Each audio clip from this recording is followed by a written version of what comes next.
কোরআনের কোন বিধানকে, অর্থাৎ ইসলামের কোন বিধানকে নিয়ে কেউ যদি ঠাট্টা বিদ্রূপ করে, তার ঈমান থাকবে?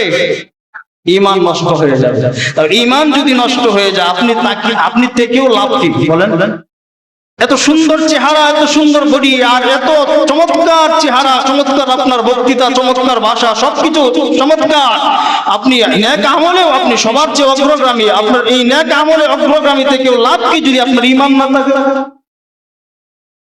সামান্য বিষয় নিয়ে এমন খেলতামাশা আমরা করি না, করি কিনা? আমাদের সমাজে অসংখ্য মানুষ আমরা এই এমন সামান্য সামান্য বিষয় নিয়ে ইসলাম শরিয়াতের খেলতামাশা করি, অনেক সময় হাসি ঠাট্টা করি, বিদ্রুপ করি। তো আল্লাহ বলেন, এই সামান্য বিষয় নিয়ে যদি তোমরা হাসি তামাশা করো, খেল তামাশা করো, ইসলাম শরিয়াতের এই বিধানগুলিকে নিয়ে যদি তোমরা খেল তামাশা করো, তোমাদের ঈমান থাকবে?